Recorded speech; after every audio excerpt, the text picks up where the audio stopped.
মার্কিন president Donald Trump সম্প্রতি বাণিজ্য নীতি নিয়ে কড়া অবস্থান নিয়েছেন। গেল শুক্রবার তিনি ঘোষণা দিয়েছিলেন ইউরোপীয় ইউনিয়নের পণ্যের ওপর 50% শুল্ক আরোপ করবেন তিনি। এমনকি অ্যাপেলের আমদানিকৃত আইফোনের ওপরেও 25% শুল্ক আরোপের হুমকি দেন তিনি। একই সাথে ট্রাম্প তার দেশের শুল্ক নীতি নিয়ে জোরালো বক্তব্য দিয়েছেন।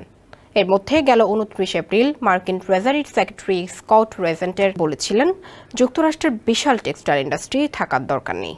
তার এই মন্তব্যের সূত্র ধরে ট্রাম্পও বলেন তারা টি-শার্ট বা মোজা বানাতে চান না, তারা এমন কিছু বানাতে চায় যা বড় গুরুত্বপূর্ণ, যেমন কম্পিউটার চিপ, কৃত্রিম বুদ্ধিমত্তা ভিত্তিক যন্ত্র, ট্যাঙ্কার, জাহাজ, অর্থাৎ সামরিক সরঞ্জাম এবং কৃত্রিম বুদ্ধিমত্তার কাজ করতে চায় তারা।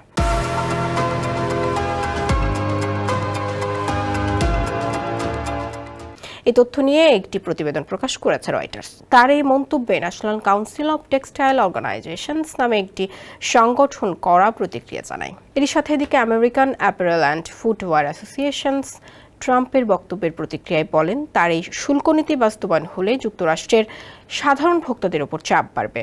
সংগঠনের প্রেসিডেন্ট স্টিভ ল্যামার বলেন, তারা যে জামাকাপড় ও জুতা পরেন তার 97% আমদানি করা, এবং এই খাতটি এর মধ্যে সবচেয়ে বেশি শুল্কের আওতায় রয়েছে।